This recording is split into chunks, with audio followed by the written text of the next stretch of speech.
So hi friends, welcome to my channel. This is Karthik. So ఈరోజు అయితే మీ ముందుకు మరొక కొత్త వెహికల్తో అయితే వచ్చాను. ఈ వెహికల్ వచ్చేసి హీరో స్ప్లెండర్ ప్లస్ ఎక్స్టెక్ అనమాట. ఈ వెహికల్ మీ అందరికి తెలిసిందే, మన స్ప్లెండర్ ప్లస్సే. ఎక్స్టెక్ అంటే ఇందులో మనకు కన్సోల్ వచ్చేసి మార్చేసి ఉంటారనమాట. స్పీడోమీటరు డిజిటల్ అయితే ఉంటుంది. ఇది ఫుల్లీ డిజిటల్ కన్సోల్ అనమాట. నార్మల్గా చూసుకుంటే స్ప్లెండర్లో మామూలుగా అనలాగ్ కన్సోల్ అయితే ఉంటుంది. ఇది వచ్చేసి మనకు ఎక్స్ట్రా అవుతే పడుతుంది, ఒక 5,000 to 7,000 అయితే ఎక్స్ట్రా అవుతే పడుతుంది. ఫుల్లీ కన్సోల్ అయితే వస్తుంది అన్నమాట, డిజిటల్ కన్సోల్ మనకు. ఇక ఈ వెహికల్ గురించి చెప్పాలంటే ఇది మనకు వచ్చేసి ఇంజన్ విషయానికి వస్తే కనుక 100cc ఇంజన్తో అయితే ఇది మనకు లభిస్తుంది. 100cc ఇంజను, కిక్ రాడ్ కూడా ఉందన్నమాట. ఇది వచ్చేసి 2024 వెహికల్, BS6 ఇంజన్. ఇది వచ్చేసి మనకు పవర్ విషయానికి వస్తే కనుక ఇది మనకు 8 bhp పవర్ అండ్ 8 Nm టార్క్ను అయితే ఇది మనకు జనరేట్ చేస్తుంది. సో ఈ సెగ్మెంట్లో ఇది చాలా పవర్ అండ్ టార్క్ను కూడా ప్రొడ్యూస్ చేస్తుంది. ఇక దీని సస్పెన్షన్ విషయానికి వస్తే కనుక నేను పొలంపేట నుంచి ఒంటిమిట్ట దాకా రైడ్ చేసుకుంటూ వచ్చాను. సస్పెన్షన్ అయితే చాలా స్మూత్ అయితే ఉంది. అసలు మీకు పెద్ద వెహికల్స్లో ఎలాగుంటుందో సస్పెన్షన్ అలాగుందనమాట, చాలా స్మూత్. సో సీటింగ్ కంఫర్ట్ కూడా చాలా బాగుంది ఇందులో. దీని ఫ్యూల్ ట్యాంక్ విషయానికి వస్తే కనుక 8 లీటర్స్ ఫ్యూల్ అయితే పడుతుంది. ఇక దీని మైలేజ్ విషయానికి వస్తే కనుక ఆల్మోస్ట్ మనకు 70 kmpl మైలేజ్ వరకు అయితే ఇస్తుంది. ఇది మనకు మైలేజ్ విషయంగా సూపర్ అని చెప్పచ్చు. ఇది ఆల్మోస్ట్ ఇది టాప్ స్పీడ్ వచ్చేసి 87 kilometers అయితే వెళ్తుంది.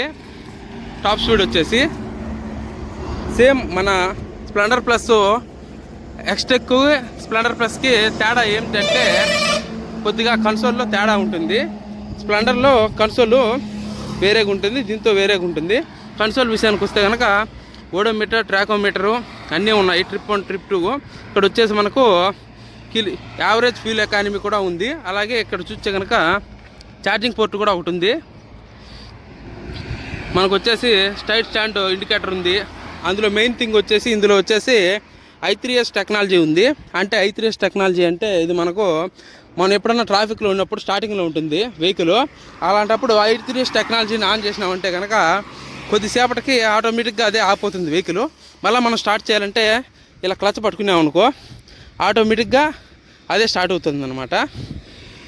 అది I3S టెక్నాలజీలో ఉన్నటువంటి బెనిఫిట్ అనమాట ఇది. సో ఇక దీని గ్రౌండ్ క్లియరెన్స్ విషయానికి వస్తే కనుక 165 mm అయితే ఉంది. మన ఇండియన్ రోడ్స్కి అయితే సరిపోతుంది. ఇందులో వచ్చేసి బ్రేకింగ్ సిస్టమ్ అయితే IBS బ్రేకింగ్ సిస్టమ్ అయితే యూజ్ చేశారు. అంటే ఇంటిగ్రేటెడ్ బ్రేకింగ్ సిస్టమ్ అనమాట. అంటే ఫ్రంట్ది నొక్కినా కూడా, ఇప్పుడు ఫ్రంట్ బ్రేక్ నొక్కుతాను చూడండి, ఫ్రంట్ బ్రేక్ నొక్కినా కూడా, బ్యాక్ బ్రేక్ నొక్కినా కూడా ఫ్రంట్ది కొద్దిగా అయితే మనకు ప్రెస్ అయితే అవుతుందన్నమాట. ఇప్పుడు బ్యాక్ బ్రేక్ నొక్కుతాను చూడండి, ఒకసారి మూవ్ అవుతుంది చూడండి. మనం బ్యాక్ బ్రేక్ నొక్కినా కూడా ఫ్రంట్ది అయితే ఒక 30% అయితే బ్రేక్ అయితే పడుతుంది. దీని టెక్నాలజీ వచ్చేసి IBS technology, integrated braking system అనమాట. ఇక ఓవరాల్గా రియర్ చూడడానికి అయితే ఎలాగైతే ఉంటుంది. సైలెన్సర్ కూడా మంచి సౌండ్ అయితే ఇస్తుంది. టైర్స్ అయితే చిన్నగా ఉన్నాయి. అండ్ మనకు చైన్ కూడా వచ్చేసి చైన్కి ఫుల్లీ కవర్ అయితే ఉంది. కవర్ ఉండటం వల్ల మీకు చైన్ లైఫ్ టైం కూడా ఎక్కువగా అయితే వస్తుందన్నమాట. ఇందులో మనకు డబల్ స్టాండ్ కూడా ఆఫర్ చేస్తున్నారు. ఒకసారి స్ప్లెండర్ ప్లస్ ఎక్స్టెక్ లోగోను చూడండి. ఇక్కడ I3S టెక్నాలజీ అనేసి లోగోను కూడా వేశారు. ఇది మనకు BS6 ఇంజిన్ కాబట్టి కార్బొరేటర్ అయితే ఉండదు. ఇందులో వచ్చేసి DRLs అయితే ఇక్కడ అయితే ప్రొవైడ్ చేశారు. ఇక్కడ వచ్చేసి LED అయితే ఇవ్వలేదు, మామూలు హాలోజన్ హెడ్ ల్యాంప్ అయితే ప్రొవైడ్ చేశారు. లైటింగ్ త్రో కూడా బాగానే ఉంది, పర్వాలేదు. సింగిల్ హార్న్ అయితే ప్రొవైడ్ చేశారు. ఇక్కడ ఒక బంపర్ కూడా ఇచ్చారు, స్టీల్ బంపరు. సో ఇంజిన్ విషయానికి వస్తే ఇంజిన్ చాలా స్మూత్ అండ్ రిఫైనింగ్గా అయితే ఉంది. దీని ప్రైస్ విషయానికి వస్తే ఆల్మోస్ట్ ఆన్ రోడ్ వచ్చేసి మనకు 1,05,000 రూపాయల దగ్గర అయితే ఉంది. చూడండి, నేను స్టార్ట్ చేశాను కదా, ఇప్పుడు ఆపోయింది వెహికల్ ఆటోమేటిక్గా, ఎందుకంటే I3S టెక్నాలజీ అయితే ఉంది ఇందులో. మనం స్టాండ్ తీసేసి సైడ్ స్టాండ్ తీసి క్లచ్ పట్టుకుంటాం, స్టార్ట్ అవుతుంది చూడండి ఆటోమేటిక్గా. ఇప్పుడైతే ఎక్కాను, సైడ్ స్టాండ్ తీసాను, క్లచ్ పట్టుకోగానే స్టార్ట్ అయిపోయింది బండి. క్లచ్ పట్టుకోగానే బండి స్టార్ట్ అయిపోయింది. అది అనమాట I3S టెక్నాలజీ అంటే.